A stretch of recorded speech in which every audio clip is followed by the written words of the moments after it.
PM ने तेलंगाना को सौंपी 6,6100 करोड़ रुपए की परियोजनाएं। तेलंगाना को दी करोड़ों की सौगात। सीएम योगी आदित्यनाथ आज 227 आरक्षियों को बांटेंगे नियुक्ति पत्र। डिप्टी सीएम ब्रजेश पाठक रहे मौजूद। लोक भवन सभागार में हुआ कार्यक्रम। बंगाल पंचायत चुनाव में जमकर हिंसा, गोलीबारी और बमबारी के बीच खुलेआम लूटे गए बूथ। चुनाव में 9 लोगों की हत्या की खबर। कांवड़ यात्रा के चलते यूपी के कई जिलों में स्कूल कॉलेज बंद और पॉलिटेक्निक का परीक्षाएं भी हुई स्थगित। निगरानी में फोर्स तैनात। और सब्जियों के दामों में लगी आग। अदरक टमाटर के बाद हरी सब्जियों के दामों में इजाफा। आम जनता हुई परेशान।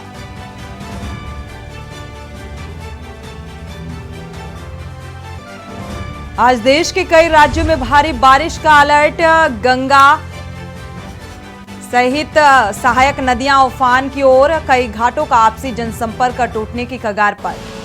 आप देख रहे हैं के न्यूज, खबरों का सारथी। नमस्कार, आप देख रहे हैं के न्यूज। मैं हूं आपके साथ सुनी चौहान। देश की बात में आपका स्वागत है। दिल्ली से शुरुआत करते हैं। दिल्ली से खबर मिल रही है। आप नेता अशोक तंवर का बयान सामने आया है। आप नेता अशोक तंवर का बयान सामने आया। दिल्ली से खबर आपको बता रहे हैं। कृषि मंत्री जेपी दलाल को लेकर हमला बोला था। कहा था कि जेपी दलाल सुलझाएं बिजली की समस्या।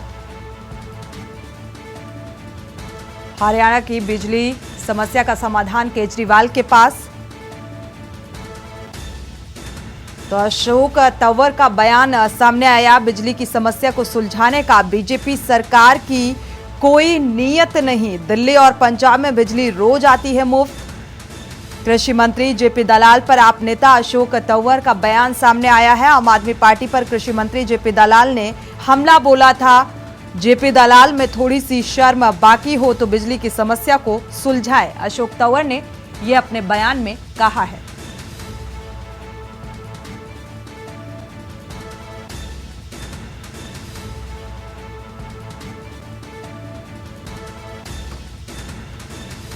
तो हरियाणा की बिजली की समस्या का समाधान केवल अरविंद केजरीवाल कर सकते हैं। अशोक तंवर ने कहा कि ये बीजेपी के बस की बात नहीं है। बीजेपी सरकार की कोई नीयत नहीं है बिजली की समस्या को सुलझाने के लिए। अरविंद केजरीवाल जी को रोका। साथियों नमस्कार। दिल्ली के मुख्यमंत्री और आम आदमी पार्टी के राष्ट्रीय संयोजक अरविंद केजरीवाल जी कल हरियाणा आ रहे हैं। लोग उन्हें बुला रहे हैं, उनके सामने अपनी समस्याएं रखना चाहते हैं, क्योंकि हरियाणा के लोग अच्छे से जानते हैं कि अगर उनकी बिजली की समस्या का कोई समाधान कर सकता है तो हरियाणा के लाल अरविंद केजरीवाल जी हैं। जेपी दलाल जी अगर सही मायने में अरविंद केजरीवाल जी को रोकना चाहते हैं तो उन्हें हरियाणा के लोगों की बिजली की समस्या का तुरंत समाधान करना चाहिए। जेपी दलाल और भारतीय जनता पार्टी सरकार की ऐसा लगता है कोई नीयत नहीं कि लोगों की वो समस्या का समाधान करें। मैं जेपी दलाल जी से कहना चाहूंगा कि अगर थोड़ी शर्म बची है तो इन लोगों को हरियाणा के लोगों की बिजली की समस्या का समाधान करना चाहिए। साथियों नमस्कार। दिल्ली के मुख्य बढ़ते आगे दिल्ली से आपको खबर बताते हैं। दिल्ली में बदमाशों ने एक बार फिर से एक बड़ी लूट को अंजाम दिया है। घटना दिल्ली के पुष्पांजलि एन्क्लेव में हुई। कैमरे में ये पूरा घटनाक्रम कैद हो गया। और आपको बता दें, चलती कार को पहले रोका गया और उसके बाद कार के अंदर बैठे व्यापारियों के पास से पैसे से भरा बैग लेकर ये बदमाश फरार हो गए। इस बैग में करीब 77 लाख रुपए थे। पुलिस ने फिलहाल मामले की गंभीरता को देखते हुए जांच शुरू कर दी है। और आपको बता दें कि पुष्पांजलि एन्क्लेव इलाका दिल्ली के मंगोलपुरी थाने के अंदर आता है। और इस लूट की सूचना मिलने के तुरंत बाद ही पुलिस की कई टीमें आरोपियों की तलाश में जुट गईं। आरोपियों तक पहुंचने के लिए पुलिस घटनास्थल और उसके आसपास लगे सीसीटीवी कैमरों की फुटेज की जांच भी कर रही है। तो ये पूरा घटनाक्रम वहां लगे सीसीटीवी में कैद हो गया। 77 लाख की लूट की घटना को अंजाम दिया गया। तो व्यापारियों से पैसे से भरा बैग लेकर ये लुटेरे मौके से फरार हो गए। हालांकि अब पुलिस इस पूरे मामले की जांच पड़ताल में जुटी है। वहां लगे सीसीटीवी में जो पूरा घटनाक्रम लूट का कैद हुआ उसके आधार पर जांच पड़ताल जारी है।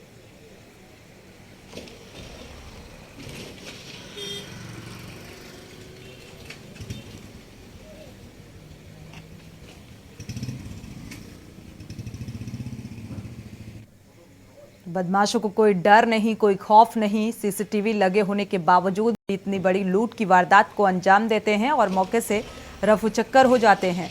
घटना इस पूरे सीसीटीवी कैमरे में कैद हुई। बावजूद इसके अभी भी प्रशासनिक स्तर पर जांच पड़ताल की जा रही है। अभी भी पुलिस के हाथ खाली हैं।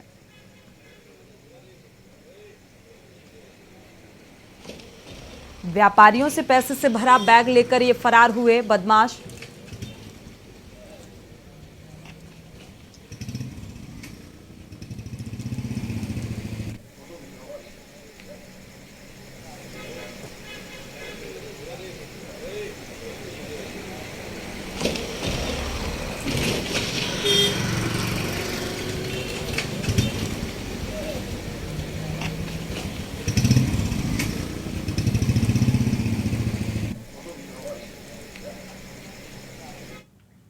और इसी बीच मेरठ से आपको खबर बता दें, मेरठ से खबर मिल रही है करंट लगने से सगे भाइयों की मौत हो गई है। करंट की चपेट में आने से 2 सगे भाइयों की मौत।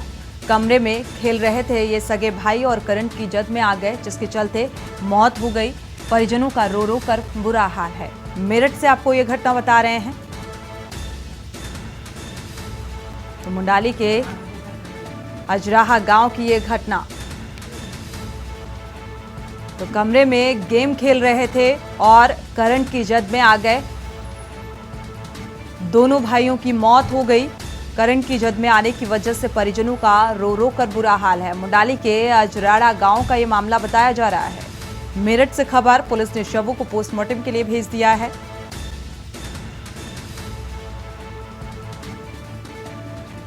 करंट की चपेट में आने से 2 भाइयों की मौत।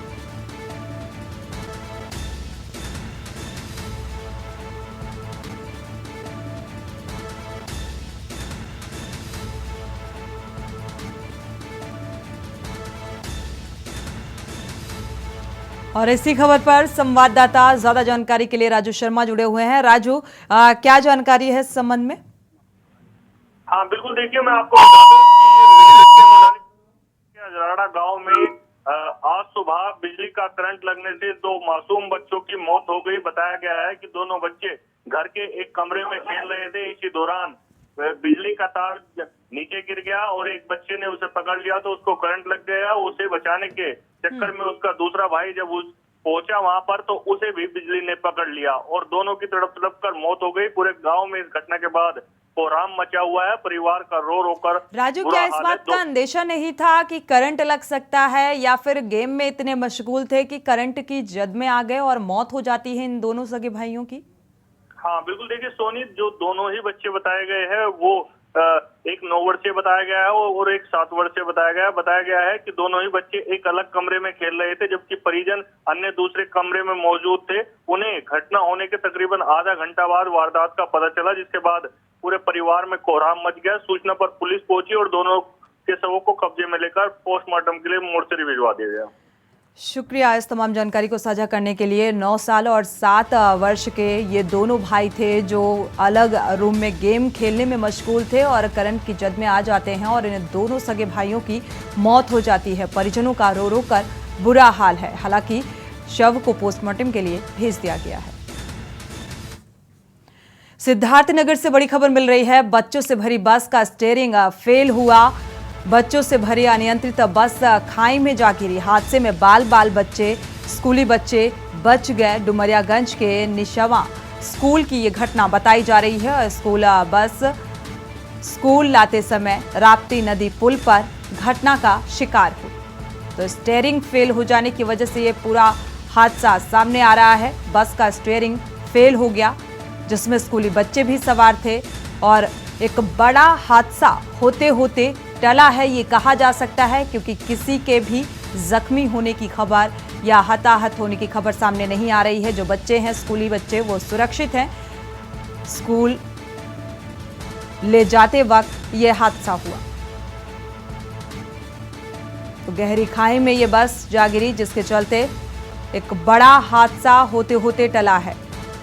बच्चों से भरी बस अनियंत्रित हो गई और खाई में गिर गई। आप तस्वीरें देखिए। स्टीयरिंग फेल हो जाने की वजह से बस अनियंत्रित हुई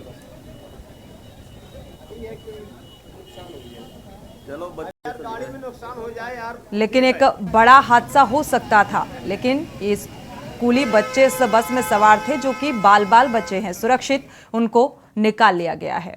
बढ़ते आगे, प्रयागराज से आपको खबर बता दें, मेजर रोड चौकी के 50 मीटर दूरी पर बदमाशों ने लूट की वारदात को अंजाम दिया। 10 दिन बीत जाने के बाद भी पुलिस के हाथ अभी तक खाली हैं, किसी की भी गिरफ्तारी नहीं हुई। चौकी के सामने सीसीटीवी में ये वारदात पूरी कैद हुई। सीसीटीवी में कैद होने पर भी अभी तक पुलिस की पहुंच से ये आरोपी, ये लुटेरे दूर हैं।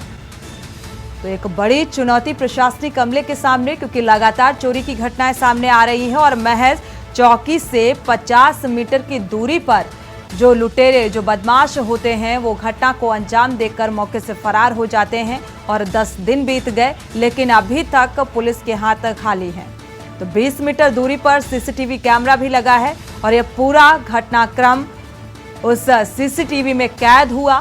बावजूद इसके अभी तक जो अपराधी हैं वो गिरफ्त से दूर हैं। प्रयागराज से खबर।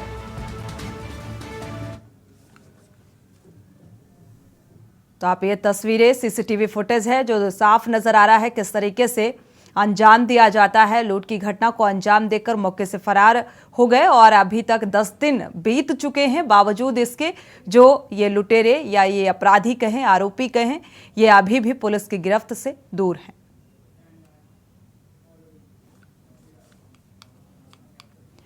बढ़ते आगे, अमरोहा में दिखा तेज रफ्तार का कहर। हाईवे पर तेज रफ्तार का कहर देखने को मिला। अज्ञात वाहन ने बाइक सवार को रौंद दिया। बाइक सवार की मौके पर ही दर्दनाक मौत। गाजियाबाद से नौकरी करने के बाद ये घर लौट रहा था और हादसे का शिकार हो गया। इसकी घटनास्थल पर ही मौत हो गई। मृतक मौत की खबर सुनकर मृतक के परिवार में कोहराम मचा हुआ है। रजबपुर NH 9 अतरासी फ्लाईओवर का ये मामला बताया जा रहा है। तो बाइक सवार की दर्दनाक मौत इस हादसे में घर के लिए जा रहा था और रास्ते में हादसे का शिकार हो जाता है। जनपद रामपुर का रहने वाला ये शख्स बताया जा रहा है। मौत की खबर सुनकर परिवार में कोहराम मचा है।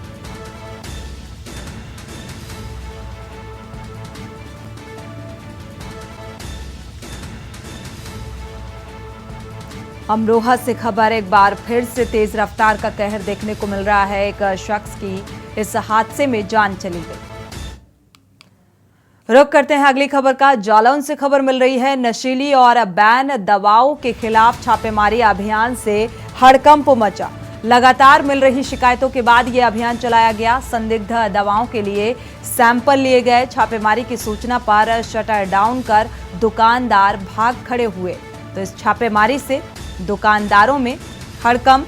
संदिग्ध दवाओं के लिए ये सैंपल भी लिए गए हैं, क्योंकि जो दवाइयां बैन हो चुकी हैं या बंद हो चुकी हैं, बावजूद इसके जो मेडिकल स्टोर संचालक हैं वो धड़ल्ले से बेच रहे हैं। और लगातार मिल रही शिकायतों के बाद यह अभियान चलाया गया और अभियान के तहत ये छापेमारी की गई। संदिग्ध दवाओं के सैंपल भी लिए गए हैं।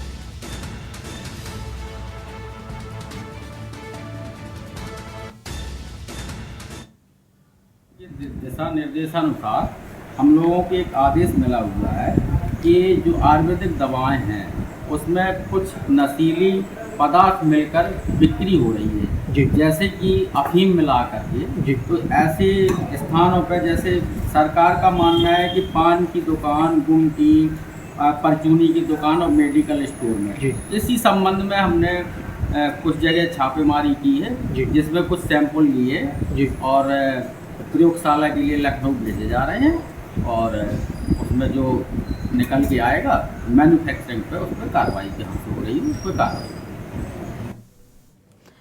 रुक करते हैं अगली खबर का। सहारनपुर जिले के थाना जनकपुरी क्षेत्र में ट्रांसपोर्ट नगर वार्ड 5 सड़क दूधली में नगर निगम को सभी सुविधा शुल्क देने के बाद भी सड़क दूधली के निवासी वर्षों से शमशान घाट में अंतिम संस्कार की उचित व्यवस्था न होने के कारण बरसात के मौसम में बहुत ही दिक्कतों का सामना करना पड़ता है। और हालात ये हैं कि शमशान घाट में बारिश के दौरान छाया में मुर्दा फूकने के लिए ना तो छत है और ना ही कोई फर्श है, बाउंड्री ना ही कोई रास्ता नजर आता है। सड़क दूधली वासियों में इस बात को लेकर नाराजगी भी देखने को मिल रही है और एक मुर्दे को जलाने के लिए कोई जगह नहीं मिली, क्योंकि चारों तरफ पानी ही पानी भरा हुआ था और इसके कारण ग्रामीणों को रोड पर ही अंतिम संस्कार करना पड़ा। इस दौरान नगर निगम के खिलाफ ग्रामवासियों ने जमकर मुर्दाबाद के नारे लगाए। सड़क दूधली पार्षद डॉक्टर मंसूर ने बताया कि हमारे द्वारा नगर निगम को शमशान घाट के लिए प्रस्ताव दिया गया। शमशान घाट बनाने के लिए हमारी पुरजोर कोशिश है। ये चमार या हिंदू मुसलमान उसकी तरफ से नहीं हो रही है, इंसानियत के एक तक 10 दिन पहले मुर्दा हमने आप फूका रास्ते में ही, और आज भी रास्ते में भूख रहे। कोई बात हो कौन सुनवाई कोई करता नहीं। निगम अब पिछले साल प्रधान वो था, वो दूसरा था, उसे कहीं बाहर कहा, क्या नाम था उसका, भूल गया, वाजिद, उन्होंने कोई सुनवाई नहीं करी। और हमारे शमशान घाट की जगह देखो कैसे है, और पानी भरा पड़ा है यहाँ पर, मुर्दा हमारा रास्ते में है। कृपया करके कोई यहाँ सुनवाई नहीं है, रास्ता नहीं सही है बिल्कुल भी, पानी में जा रहे हम, ना कोई विषय है। ग्राम समाज का आप रास्ते में ही हम अंतिम संस्कार कर दे, बताओ हम क्या करें गरीब। मेरठ से खबर मिल रही है, बारिश ने खोली नगर निगम के दावों की पोल। 1 घंटे की लगातार बारिश ने शहर को जलमग्न कर दिया और नगर निगम ने बारिश आने से पहले कई वादे किए थे। व्यवस्थाओं को लेकर वादों पर खरा नहीं उतर पाया नगर निगम। हल्की बारिश ने शहर को जलमग्न कर दिया। ट्रिपल इंजन सरकार होने के बावजूद भी समस्याओं का अंबार लगा है। जनता को लगातार जो समस्याएं हैं उनसे निजात नहीं मिल पा रही है। जिम्मेदार कुंभकर्णी नींद में से जागने को तैयार नहीं। नगर निगम के दावों की पोल खुलती हुई नजर आ रही है। हल्की बारिश ने ही शहर को जलमग्न कर दिया। ट्रिपल इंजन की सरकार होने के बावजूद भी हालात बद से बदतर नजर आ रहे हैं। जगह जगह पानी और जलभराव की समस्या नजर आ रही है। बारिश में सरकारी दफ्तर हों या सड़कें हों पूरी तरह से जलमग्न है और आम जनजीवन दिक्कतों का सामना करना पड़ रहा है। लेकिन जो जिम्मेदार हैं वो कुंभकर्णी नींद में सोए हुए हैं। जल निकासी की कोई उचित व्यवस्था न होने के चलते हालात बद से बदतर होते नजर आ रहे हैं और आम जनमानस को इन समस्याओं से दो चार होना पड़ रहा है।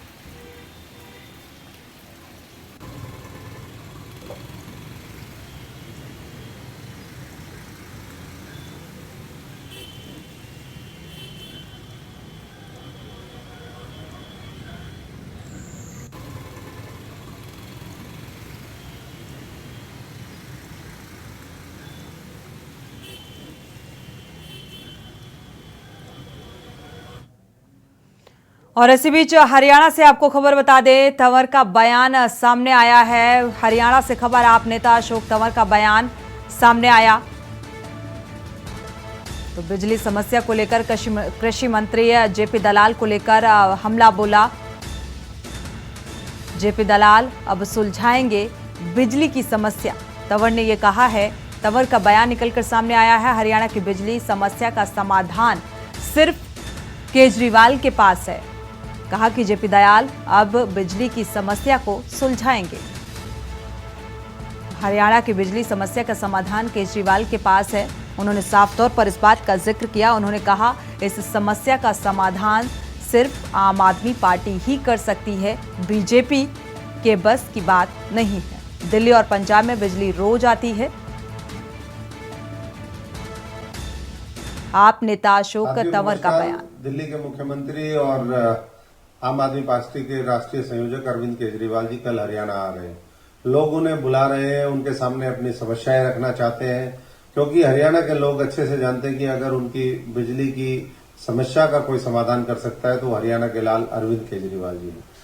जेपी दलाल जी अगर सही मायने में अरविंद केजरीवाल जी को रोकना चाहते हैं तो उन्हें हरियाणा के लोगों की बिजली की समस्या का तुरंत समाधान करना चाहिए। जेपी दलाल और भारतीय जनता पार्टी सरकार की ऐसा लगता है कोई नीयत नहीं कि लोगों की वो समस्या का समाधान करें।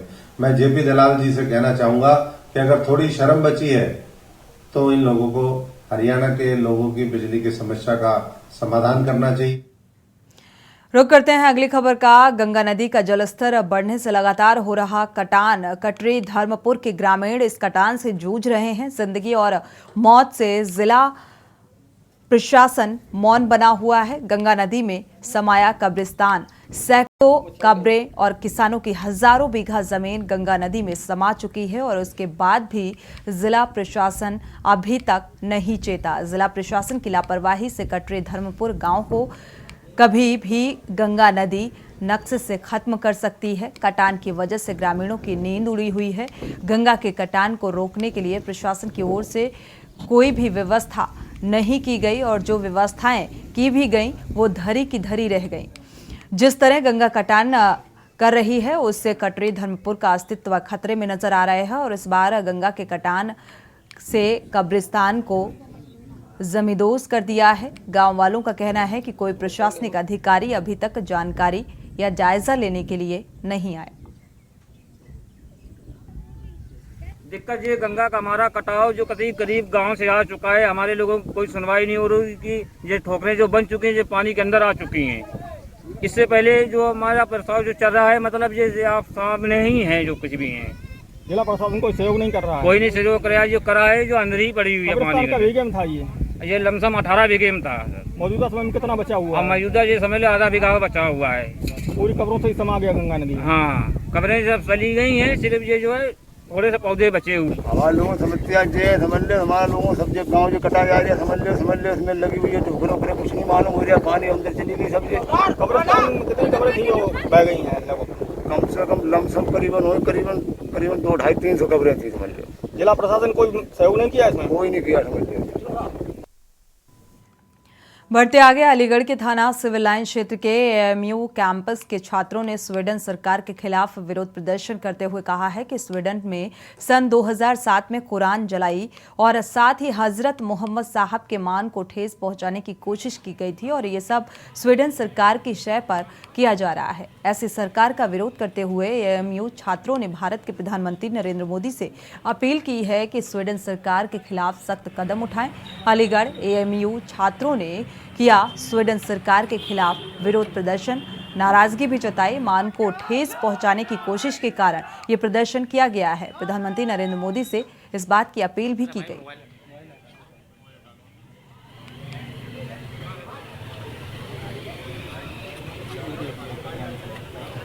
कुरान हाथ में लेकर किससे डिमांड करते हैं आप लोग? देखिए, आज हमारा प्रोटेस्ट करने का मकसद दोबारा हिंदुस्तान के जो मुसलमान हैं उनको इत्तेहाद में लाना, उनको एकजुट लाना।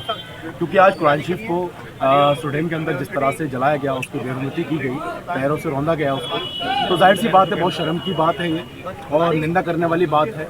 और वहाँ जिस हिसाब से स्वीडन की जो गवर्नमेंट है उसकी सहानुभूति के हिसाब से ये कुरान शरीफ को जलाया गया, ये और ज़्यादा शर्म की बात है। तो आज हम लोग सब अलीगढ़ मुस्लिम यूनिवर्सिटी के छात्र और तलबा जितने भी थे, हम सब लोग एकजुट होकर बाबा गेट पर आए। हम लोग इस कुरान पाक से दिली मोहब्बत, इस पर ईमान है हमारा, हम इसके लिए कुर्बान, जान भी कुर्बान, माल भी कुर्बान, सब कुछ कुर्बान, इसके आगे कुछ भी नहीं है। देखिए, पहली चीज़ के सन 2000 के बाद से स्वीडन के अंदर इंसानी शक्ल में जानवर पैदा हो रहे हैं।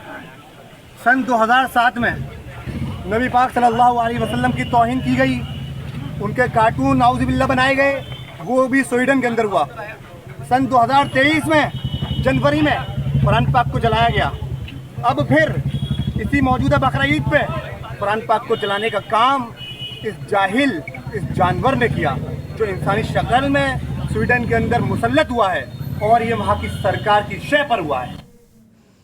रुक करते हैं गाजियाबाद का। गाजियाबाद के थाना मोदीनगर के क्षेत्र सीकरी खुर्द गांव में एक बड़ी आबादी की जमीन को जिला प्रशासन ने शत्रु संपत्ति घोषित किया और वहीं सीकरी गांव के निवासियों का कहना है कि जिला प्रशासन ने संपत्ति को गलत तरीके से शत्रु संपत्ति घोषित किया है। सीकरी खुर्द व आसपास के 131 निवासियों को अंग्रेजों ने फांसी लगा दी गई थी और जिसे आसपास के लोग शहीद दिवस के रूप में मनाते आए हैं और उसी घटना की याद में गांव के लोग शहीद दिवस मनाते हैं। शहीद दिवस कार्यक्रम में ग्रामीणों ने क्षेत्रीय विधायक और सांसद का विरोध करते हुए जमकर नारेबाजी भी की।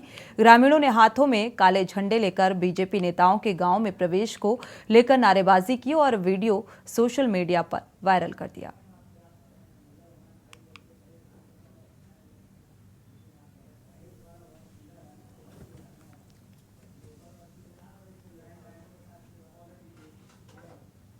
खबर फर्रुखाबाद से है, जहां एसपी बनकर फोन करने वाले के 3 साथी गिरफ्तार हुए हैं, जबकि मुख्य आरोपी फरार हो गया। आपको बता दें कि युवक ने एसपी बनकर उपेंद्र सिंह को धमकाया था।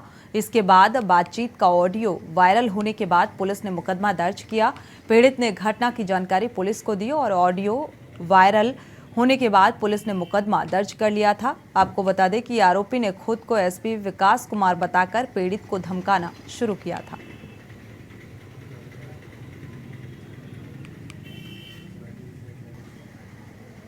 ये थाना फतेहगढ़ के कोतवाली फतेहगढ़ के अंतर्गत एक जो ऑडियो था जो कुछ दिनों से वायरल हो रहा था, जिसमें एक व्यक्ति जो एसपी फतेहगढ़ बन के एक व्यक्ति को धमका रहा था, जिसको थाना पुलिस के द्वारा संज्ञान लिया गया और इसकी जांच की गई। जांच में पाया कि इसमें जो पीड़ित हैं श्री उपेंद्र सिंह, उन्होंने बताया कि उनको 1 जुलाई को कॉल आया था, जिसमें एक मोहित हैं, वो नंबर प्लेट का काम करते हैं, उनको धमका रहे हैं। और उसी दौरान उसी के फ़ोन से एक व्यक्ति है जो एसपी फतेहगढ़ बनकर इनको धमकाया, तो इन्होंने उसको पहचाना, बोले कि ये एसपी साहब की तो आवाज़ नहीं है। इस क्रम में थाना पुलिस के द्वारा जो मोहित कटियार है, इसके 2 अन्य साथी के साथ में हिरासत में लिया गया। खबरें अभी और भी हैं, यहाँ रुकेंगे एक छोटे से ब्रेक के लिए, लौटेंगे जल्द। आप देख रहे हैं के न्यूज़, खबरों का सारथी। ब्रेक के बाद आपका स्वागत है। विश्व विख्यात इस्लामिक शिक्षण संस्थान दारुल उलूम देवबंद के खिलाफ एक नई शिकायत बाल योग में दर्ज कराई गई है, जिसमें आरोप लगाया गया है कि दारुल उलूम देवबंद में बहिश्ती जेवर नाम की किताब के जरिए छात्रों को नाबालिगों की शादी, दुष्कर्म और अवैध संबंध आदि की पढ़ाई कराई जा रही है। हालांकि दारुल उलूम देवबंद की तरफ से स्पष्ट किया गया है कि बहिश्ती जेवर दारुल उलूम देवबंद के पाठ्यक्रम में शामिल नहीं है और महिलाओं के शरई मसाइल को लेकर प्रसिद्ध इस्लामिक स्कॉलर मरहूम हजरत मौलाना अशरफ अली थानवी की पुस्तक बहिश्ती जेवर से लिए गए कुछ मसलों पर आपत्ति जताते हुए दिल्ली की सामाजिक संस्था मानुषी सदन और शुक्रवार को राष्ट्रीय बाल अधिकार संरक्षण आयोग में शिकायत दर्ज कराई गई। शिकायत में पुस्तक को लेकर दारुल उलूम देवबंद पर सवाल खड़े किए गए हैं, साथ ही कार्रवाई की भी मांग की गई।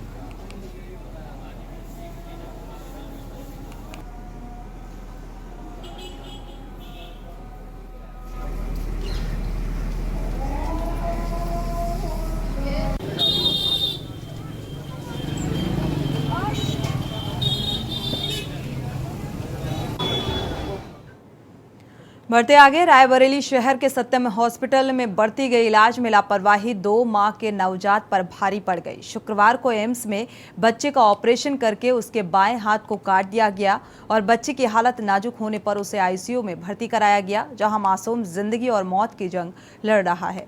मामले में डीएम के आदेश पर नर्सिंग होम में बरती गई लापरवाही को लेकर शुरू की गई जांच 6ठे दिन भी किसी नतीजे पर नहीं पहुंची और इससे पीड़ित परिवार न्याय के लिए भटक रहा है। निजी अस्पताल के डॉक्टरों ने मासूम और उसके परिवार को ऐसा जख्म दिया जो किसी दवा से नहीं भरने वाला। उस पर से जांच की सुस्त चाल जिला प्रशासन और स्वास्थ्य महकमे पर सवाल उठा रही है। देखिए ये रिपोर्ट।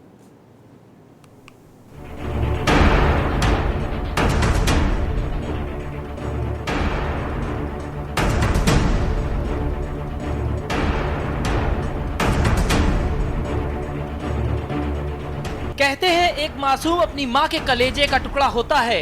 लाल को खरोच भी आ जाए तो माँ का कलेजा कांप उठता है। जिस मासूम के लिए माँ आसमान से पाताल तक एक कर देती है, आज वो माँ अपनी बदनसीबी पर आंसू बहा रही है। रायबरेली में धरती के भगवान कहे जाने वाले हैवान डॉक्टरों ने एक माँ और उसके कलेजे के टुकड़े को ऐसा जख्म दिया जो ताउम्र नहीं भरने वाला। बात यहीं तक रहती तो गनीमत रहती। डॉक्टरों के भेष में हैवानों की करतूत पर जिले के सीएमओ और प्रशासन का ढीला और सुस्त रवैया सवालों के घेरे में है। सवाल है, आखिर 6 दिन बाद भी जांच में ढाक के 3 पात क्यों हैं? क्यों जिला प्रशासन और जिले के सीएमओ अस्पताल और डॉक्टरों पर कार्रवाई करने से बच रहे हैं? आखिर जांच के नाम पर मामले को ठंडा पड़ने का खेल क्यों खेला जा रहा है? रायबरेली में स्वास्थ्य महकमे और जिम्मेदारों की लापरवाही ने पहले तो एक मासूम का हाथ उससे छीन लिया और फिर उसे मौत के मुहाने पर लाकर खड़ा कर दिया, जो अब एम्स के आईसीयू में खुद की जिंदगी के लिए मौत से जंग लड़ रहा है। रायबरेली के सत्यम हॉस्पिटल को जरा गौर से देख लीजिए। यही वो अस्पताल है जिसने एक नवजात को मौत के मुहाने तक पहुंचा दिया।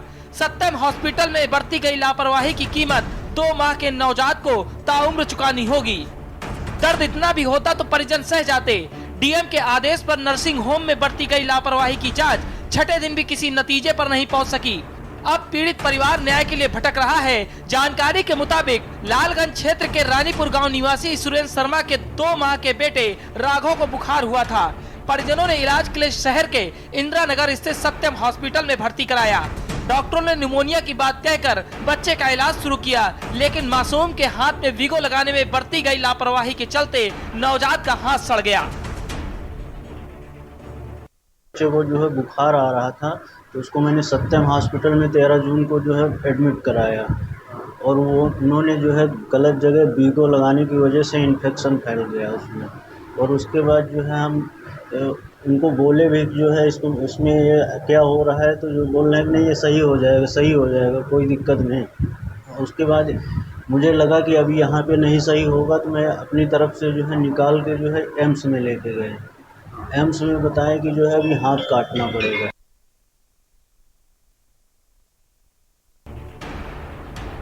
शुरुआत में ही सत्यम हॉस्पिटल के संचालक और डॉक्टर ध्यान दे देते तो बच्चे के हाथ को बचाया जा सकता था, लेकिन एक एक करके कई लापरवाहियों के सामने आने के बाद बच्चे की हालत नाजुक हो गई। परेशान परिजन बच्चे को एम्स ले गए। सभी जांचें होने के बाद एम्स में शुक्रवार को बच्चे के हाथ का ऑपरेशन हुआ, जिसके बाद बच्चे का बायां हाथ उससे हमेशा के लिए जुदा हो गया। सफेद कपड़ों में शैतानों ने मासूम का वो हाल किया जिसे देखकर किसी का भी कलेजा कांप जाएगा, लेकिन जांच का ठेका लेकर बैठे जिले के सीएमओ साहब पर अलग ही खुमारी चढ़ी है। ईरान के सवाल पर तुहरान वाला जवाब दे रहे हैं। पत्रकार मासूम के साथ बरती गई लापरवाही पर सवाल करते हैं तो सीएमओ साहब दूसरे मरीजों के परिजनों के हवाले से बता रहे हैं कि दूसरे मरीज यहाँ स्वस्थ हैं। अभी कुछ इस समय कहना मुश्किल है कि अस्पताल की लापरवाही है, और भी मरीजों से मैंने यहाँ जो भर्ती हैं उसकी जांच की है, तो ज़्यादातर लोगों ने बताया कि हमारे बच्चे में इम्प्रूवमेंट है। हम इस बच्चे की बात कर रहे हैं जिस बच्चे के हाथ में गैंग्रीन हुआ। अभी तो ये तो जांच का विषय, इतनी जल्दी कुछ कहना मुश्किल है। सीएमओ की जब ऐसी सोच होगी तो मामले में निष्पक्ष जांच की बात तो बेईमानी ही समझ लीजिए, और वो भी ऐसी जांच जो बीरबल की हांडी पे पकने वाली किसी खिचड़ी से कम नहीं है। शहर के अस्पतालों में मरीजों के साथ मौत का खेल हो रहा है, पर देखने वाला कोई नहीं। निजी अस्पतालों के डॉक्टर यमराज बनकर मरीजों को मौत बांट रहे हैं, पर रोकने वाला कोई नहीं। मासूम का हाथ छीनने वाले हैवान अधिकारियों के संरक्षण में खुलेआम घूम रहे हैं। ऐसे में परिजनों का इंसाफ कौन दिलाएगा, ये बड़ा सवाल है। स्पेशल डेस्क के बढ़ते आगे, वन विभाग और वन निगम की नाराजगी थमने का नाम नहीं ले रही है। लगातार वन निगम के अधिकारी वन विभाग के अधिकारियों पर उत्पीड़न, गलत तरीके से कार्रवाई करने का आरोप लगा रहे हैं। दरअसल मामला पेड़ों के अवैध कटाव से जुड़ा हुआ है। वन विभाग ने वन निगम को यूकेलिप्टस काटने की परमिशन दी थी और इसी परमिशन के बीच माफियाओं ने चोरी छिपे जंगल से पेड़ों को काटना शुरू कर दिया, जिसकी सूचना मिलते ही डीएफओ प्रकाश चंद्र आर्य ने ऐसे माफियाओं के खिलाफ कार्रवाई की। साथ ही माफियाओं के साठगांठ, सरकार को राजस्व का चूना लगाना और साथ ही अपने फर्ज के प्रति लापरवाही बरतने को लेकर वन निगम के खिलाफ भी पीडी डाला गया, यानी कि जुर्माना, जिसके बाद निगम बुरी तरह से बौखलाया हुआ है। अपने ऊपर लगाई गई पीडी को गलत बता रहा है।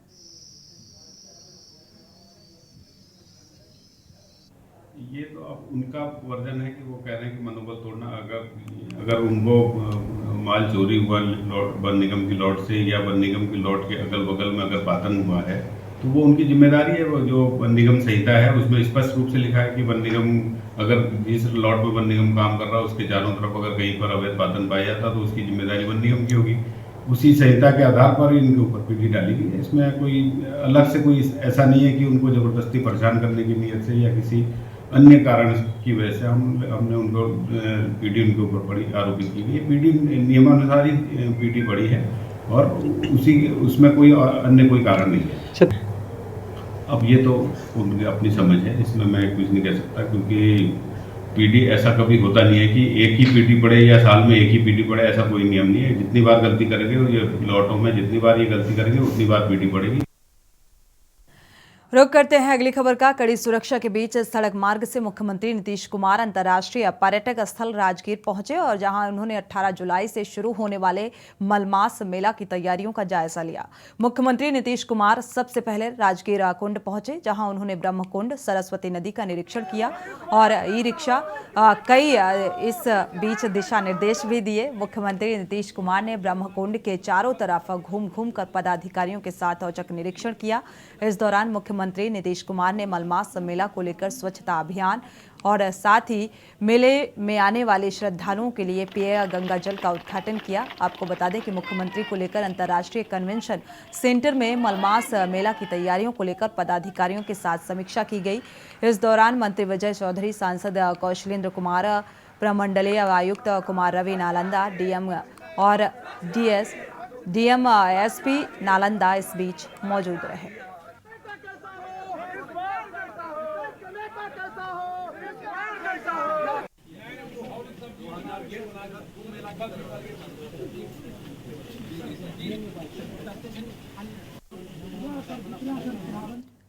और इसी बीच बलरामपुर से खबर मिल रही है। ग्राम पंचायत पंडरी कुएं में एक शव मिला है। हत्या कर कुएं में शव को फेंके जाने की आशंका जताई जा रही है। रघुनाथ नगर पुलिस मौके पर कुल्हाड़ी भी बरामद की गई।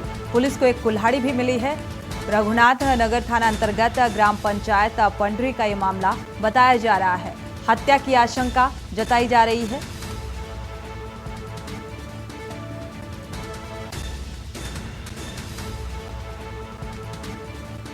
बलरामपुर से खबर है। ग्राम पंचायत पंडरी कुएं में एक शव मिला और परिजन हत्या कर शव फेंके जाने की आशंका जता रहे हैं।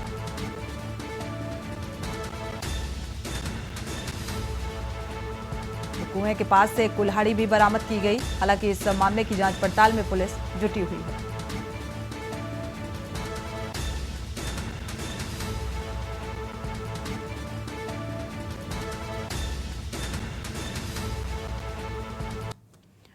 रुक करते हैं अगली खबर का। पंखाजूर बना फर्जीवाड़े का गढ़। नकली खाद बेचते हुए 2 को गिरफ्तार किया गया। नकली डीएपी खाद समेत 2 की गिरफ्तारी। लगातार किसान ठगी का शिकार हो रहे हैं। कृषि विभाग ने मौके पर पहुंचकर ये जांच शुरू की है। कृषि विभाग ने पिकअप वाहन को जब्त किया। इस दौरान पंखाजूर थाना क्षेत्र के बापूनगर गांव की ये घटना बताई जा रही है।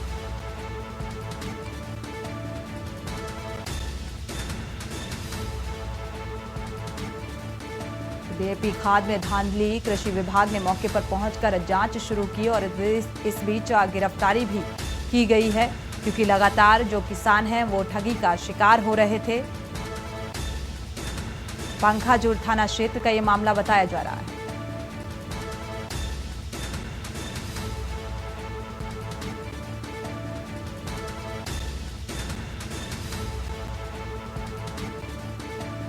नकली खाद बेचने का काम कर रहे थे। डीएपी खाद समेत 2 को गिरफ्तार किया गया। तो पिकअप वाहन में नकली खाद भी बरामद की गई और साथ ही 2 आरोपियों को गिरफ्तार भी किया गया।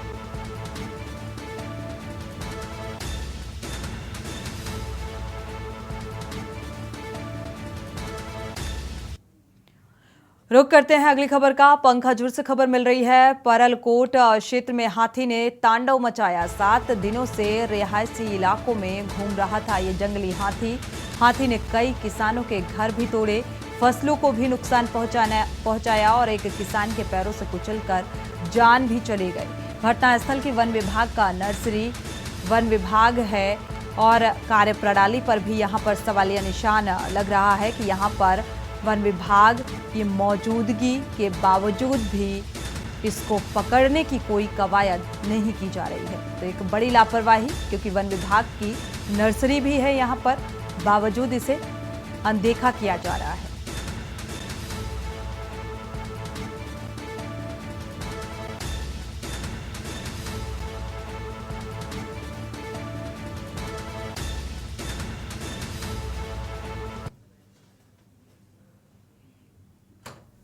तो जंगली हाथी ने जमकर उत्पात मचाया, एक व्यक्ति की जान भी चली गई, साथ ही किसानों की जो खेत है, खेतों में जो फसल है उसे भी तहस नहस किया। और वन विभाग की एक बड़ी लापरवाही, क्योंकि इस जंगली हाथी को पकड़ने की कोई कवायद होती नजर नहीं आ रही है, तो लोग दहशत के साए में जीने को मजबूर हैं। तो पंखाजुर के परलकोट का ये मामला।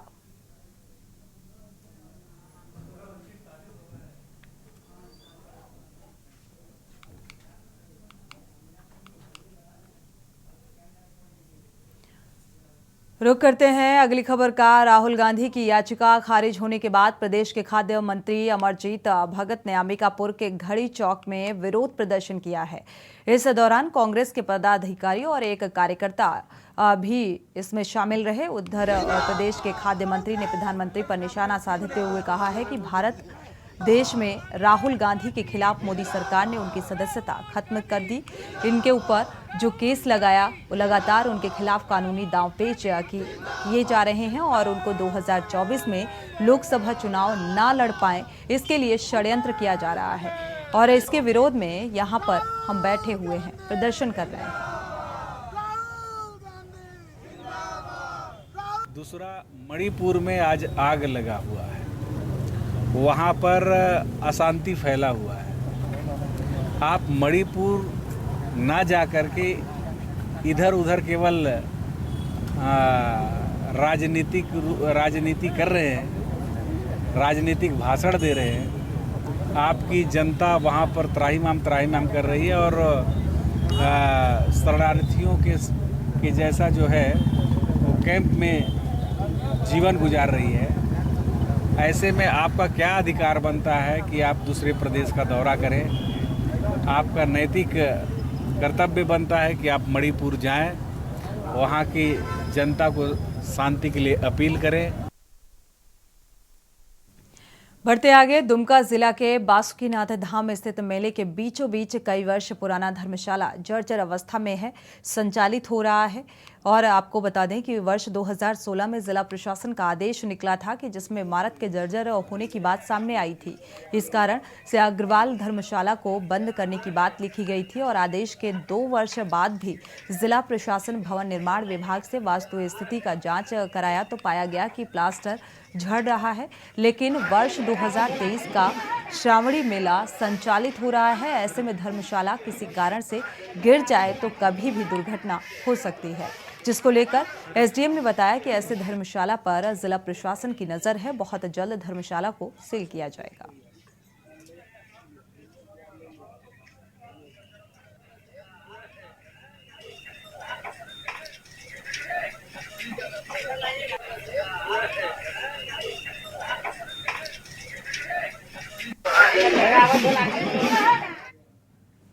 बढ़ते आगे, खबर पंजाब के मोगा से है। भारी बारिश के चलते गर्मी से लोगों को निजात मिली है, लेकिन बारिश ने मोगा नगर निगम की पोल भी खोलकर रख दी है। सड़कों पर भरा हुआ पानी जनता के लिए समस्या का सबब बनता जा रहा है। पिछले दिनों की बारिश ने यह दिखा दिया है कि नगर निगम द्वारा सीवरेज की कार्रवाई की गई, क्या साफ सफाई की गई, ये दिखाई दे रही है। कैसे पानी सड़कों पर भरा हुआ है। फिरोजपुर सर्विस लाइन पर पानी की निकासी न होने के कारण अपनी हालत खुद बयां कर रहा है। जनता ने इसे पहले भी प्रशासन को कई बार ध्यान देने के लिए कहा, लेकिन कोई सुनवाई नहीं हुई। और आपको बता दें कि सभी प्रशासनिक अधिकारी भी इसी रास्ते से अपने दफ्तर की ओर घर से निकलते हैं, लेकिन बावजूद इसके समस्या का कोई हल नहीं निकला। इसी सड़क के किनारे स्कूल, सरकारी बैंक, सरकारी दफ्तर हैं, जहां पब्लिक का आना जाना रहता है। प्रशासनिक इस पर ध्यान देने की ज़रूरत नहीं समझते।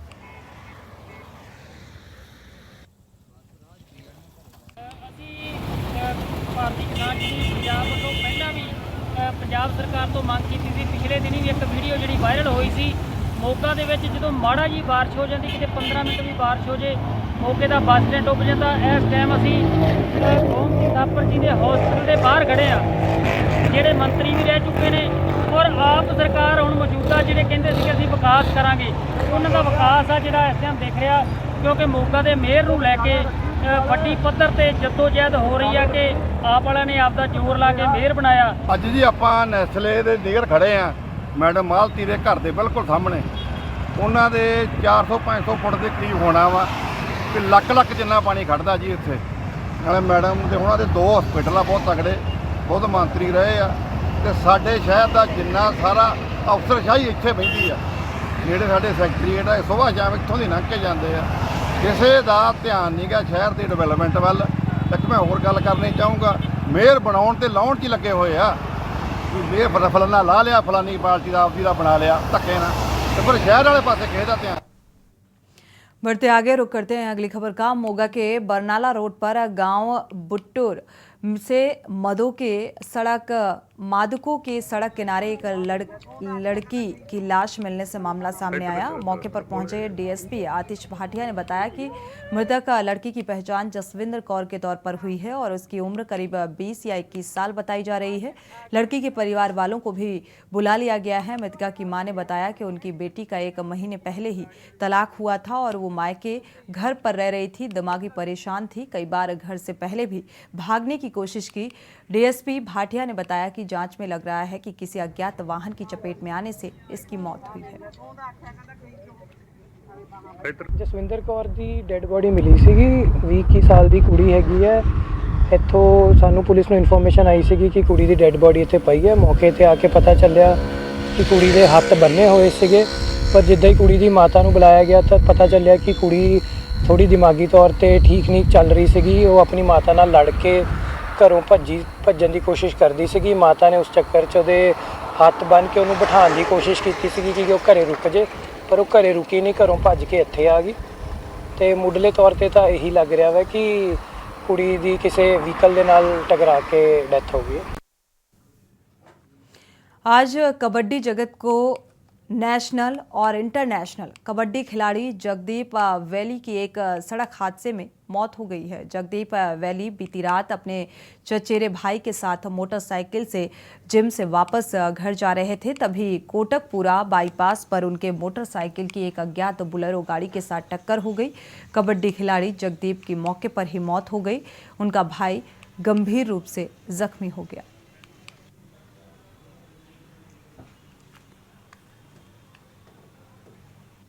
ਇਹਦਾ ਨਾਮ ਜਗਦੀਪ ਸਿੰਘ ਸੀ, ਪਿਆਰ ਨਾਲ ਕਬੱਡੀ ਜਗਤ ਦੇ ਵਿੱਚ ਇਹਦਾ ਨਾਮ ਵੈਲੀ ਕਹਿੰਦੇ ਸੀਗੇ। ਕਬੱਡੀ ਦਾ ਆਪਣਾ ਜਿਹੜਾ ਇਹਦਾ ਪਿਆਰ ਦੇ ਨਾਲ ਸਾਰੇ ਨਾਂ ਲੈਂਦੇ ਸੀ। 28 ਸਾਲ ਉਮਰ ਸੀ ਔਰ ਬਹੁਤ ਹੀ ਜਿੱਥੇ ਉਹ ਨਗਰ ਦੇ ਵਿੱਚ ਇਲਾਕੇ ਦੇ ਵਿੱਚ ਬਹੁਤ ਹੀ ਸਤਿਕਾਰ ਰੱਖਦਾ ਸੀ, ਬਹੁਤ ਹਰਮਨ ਪਿਆਰਾ ਜਿਹੜਾ ਹੈ ਉਹ ਖਿਡਾਰੀ ਸੀ। ਉੱਥੇ ਕਬੱਡੀ ਦੇ ਵਿੱਚ ਵੀ ਉਹਦੀ ਪੂਰੀ ਤਾਕ ਸੀ, ਪੂਰਾ ਤਕੜਾ ਰੇਡਰ ਸੀ ਔਰ ਕਿਸੇ ਤੋਂ ਰੁਕਦਾ ਨਹੀਂ ਸੀ। ਉਹ ਸਿਵਲ ਹਸਪਤਾਲ ਮੋਗਾ ਤੋਂ ਇੱਕ ਰੁਕਾ ਗਿਆ ਸੀ। ਜਗਦੀਪ ਸਿੰਘ ਪੁੱਤਰ ਗੁਰਤੇਜ ਸਿੰਘ ਵਾਸੀ ਰਾਮੂ ਵਾਲਾ ਕਲਾ ਦੀ ਐਕਸੀਡੈਂਟ ਦਾ ਮੌਤ ਹੋ ਗਈ ਆ। ਵੀ ਕਾਰਵਾਈ ਲਈ ਆਏ ਸੀ, ਸਿਵਲ ਹਸਪਤਾਲ ਆਏ ਸੀ, ਜਿੱਥੇ ਮ੍ਰਿਤਕ ਜਗਦੀਪ ਸਿੰਘ ਦਾ ਪਿਤਾ ਜਿਹੜਾ ਗੁਰਤੇਜ ਸਿੰਘ ਆ ਉਹ ਮੁਲਾਕੀ ਹੋਇਆ ਸਾਨੂੰ, ਜਿਹਨੇ ਆਪਣਾ ਬਿਆਨ ਲਿਖਾਇਆ ਵੀ ਮੋਟਰਸਾਈਕਲ ਤੇ ਸਵਾਰ ਹੋ ਕੇ ਇੱਕ ਤੇ ਇੱਕ ਕਹਿੰਦੇ ਚਾਚੇ ਦਾ ਲੜਕਾ ਸਤਨਾਮ ਸਿੰਘ ਜਾ ਰਿਹਾ ਸੀ। ਜਦੋਂ ਲਾਲ ਸਿੰਘ ਟੀ ਪੁਆਇੰਟ ਤੇ ਪਹੁੰਚੇ ਜੀਟੀ ਰੋਡ ਤੇ ਨਾਮ ਨੂੰ ਵਾਰ ਨਾਲ ਟੱਕਰ ਹੋ ਗਈ ਇਹਨਾਂ ਦੀ, ਜਿੰਦੇ 'ਚ ਜਗਦੀਪ ਸਿੰਘ ਦੀ ਮੌਤ ਹੋ ਗਈ ਤੇ ਸਤਨਾਮ ਸਿੰਘ ਜਿਹੜਾ ਉਹ ਜੇਰੇ ਇਲਾਜ ਦਾਖਲਾ ਜੀ। ਸੁਬਹ ਪਿੰਡ ਤੋਂ 4:30 ਆਇਆ ਜੀ ਜਿਮ ਲਾਉਣ ਮੋਗੇ। ਲਿਗਾਮੈਂਟ ਥੋੜਾ ਨੁਕਸ ਸੀ, ਉਹਦੇ ਕਰਕੇ ਵੀ ਜਿਮ ਜ਼ਰੂਰੀ ਸੀਗਾ। ਤੇ ਜਦੋਂ ਆਇਆ ਇੱਥੇ ਤੇ ਜਿਮ ਲਾ ਕੇ ਵਾਪਸ ਚੱਲਿਆ ਸੀ ਪਿੰਡ ਨੂੰ, ਲਾਲ ਸਿੰਘ ਰੋਡ ਤੇ ਐਕਸੀਡੈਂਟ ਹੋ ਗਿਆ, ਥਾਂ ਤੇ ਮੌਤ ਹੋ ਗਈ। ਕਦੋਂ ਤੋਂ ਕਬੱਡੀ ਖੇਡ ਰਹੇ ਸੀ? ਇਹ ਕਬੱਡੀ ਤਾਂ ਜੀ 8-9 ਸਾਲ ਤੋਂ ਖੇਡ ਰਿਹਾ ਸੀ। ਕਿੱਥੇ ਖੇਡ ਕੇ ਆਇਆ? ਹਾਂ ਜੀ ਮੰਡੀਲਾ ਵੀ ਖੇਡ ਆਇਆ ਜੀ। हाँ, बाकी इधर अपने पंजाब सारे थी। रुक करते हैं फरीदाबाद का, जहां पर जल भराव से लोगों की मुसीबतें बढ़ती नजर आ रही हैं। फरीदाबाद में झमाझम बारिश से लोगों की मुश्किलें बढ़ चुकी हैं। नगर निगम की पोल, वाटर लॉगिंग और सीवर ओवरफ्लो मुसीबत अब आम जनमानस के लिए बनता जा रहा है। लगातार तीन दिन से हो रही लगातार बारिश के चलते हालांकि इसकी संभावनाएं भी जताई गई हैं, लेकिन लोगों की दिक्कतें भी इसके साथ बढ़ती नजर आ रही हैं। जलभराव से लोगों की मुसीबतें बढ़ी हैं क्योंकि जलभराव की स्थिति से लोगों को दिक्कतों का सामना करना पड़ रहा है। तो नगर निगम कितना सजग है, कितनी व्यवस्थाएं की गई नगर निगम की तरफ से उसकी एक बानगी देखने को मिलती है, क्योंकि बारिश की शुरुआत हो चुकी है और ऐसे में जल भराव की जगह जगह स्थिति बन जाने की वजह से आम जनमानस बेहाल नजर आ रहा है। सड़कों में पानी भरा हुआ है और इन्हीं जल भराव की स्थिति से गुजरना पड़ रहा है।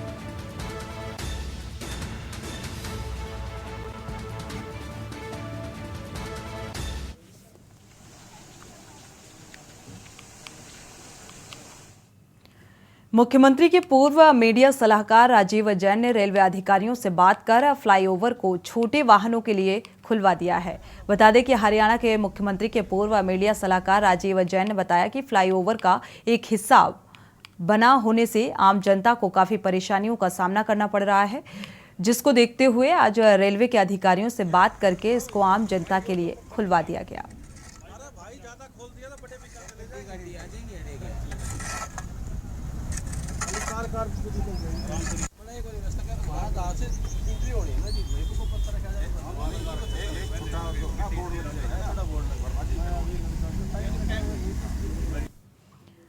रुक करते हैं अगली खबर का। हरियाणा में रेवाड़ी जिले के गांव नैन सुखपुरा में एक युवक की लाश जोहड़ से बरामद की गई।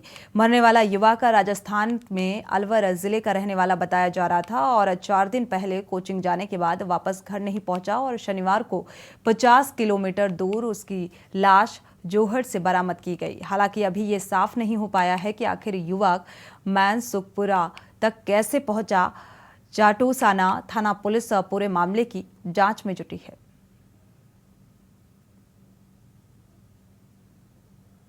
ये 1.5 बजे तक रेवाड़ी था, बीच का हमें कोई मालूम नहीं। आज हमें पुलिस ने सूचना दी कि नैन सुखपुरा गांव के अंदर जोहड़ में इसकी डेड बॉडी मिली है। वहाँ से हम लेकर अब पोस्टमार्टम करा रहे हैं। आपको क्या लगता है? ये मेरा भतीजा है जी। बताते हैं कोई इसमें नैन सुखपुरा गाँव में प्रेम प्रसंग का भी मामला? हाँ, हो सकता है, हो सकता है। तो आपको क्या लगता है? हो सकता है। नहीं, आपको क्या लगता है कि मर्डर है या? मर्डर तो सर तो पता लगेगा कि ये जो पोस्टमार्टम हो जाएगा। शक है मेरे, शक है मेरे। गाँव फुलवादपुर है। मेरा भाई 5 तारीख से गायब है।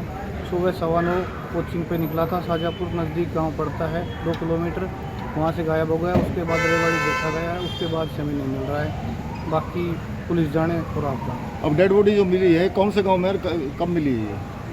नैन सुखपुरा गाँव है, वहाँ से जाटूसाना पुलिस स्टेशन पड़ता है, उन्होंने रिकवर किया। बताते हैं था कोई? नहीं सर, हमें तो वो सामने वाले कुछ भी कहे, हमें नहीं पता था इस बारे में। बाकी पुलिस से आप स्टेटमेंट ले सकते हैं। खबर सोनीपत से है, जहां राहुल गांधी सोनीपत से गोहाना की तरफ निकले और किसानों के बीच पहुंचे।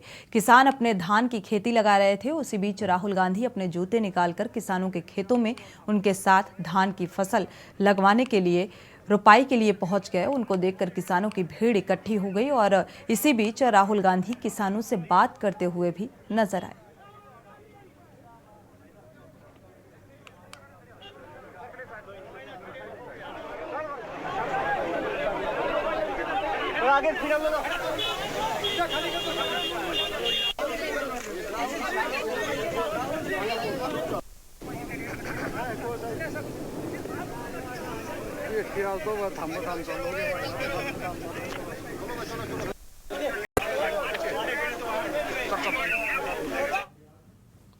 जिला रेवाड़ी के गांव बखापुर की जहां एक शराब ठेके की आड़ में पिछले लंबे समय से अवैध शराब का अहाता चल रहा है और जहां पर बिना किसी लाइसेंस व परमिट के ये संचालक बखूबी इसे चला रहे हैं, शराब परोस रहे हैं। देर शाम गुप्त सूचना के आधार पर सीएम फ्लाइंग व आबकारी विभाग की संयुक्त टीम ने वहां छापेमारी की तो वहां कुछ लोग शराब पी रहे थे और अहाते के कारिंदे से पूछताछ की गई तो उसने अहाता संचालक की फोन पर ही बात करवाई। उसने बताया कि उसके पास इसका लाइसेंस नहीं है। देर रात तक कार्रवाई करते हुए संबंधित विभाग ने अहाता संचालक के खिलाफ मामला दर्ज कर कार्रवाई शुरू कर दी है।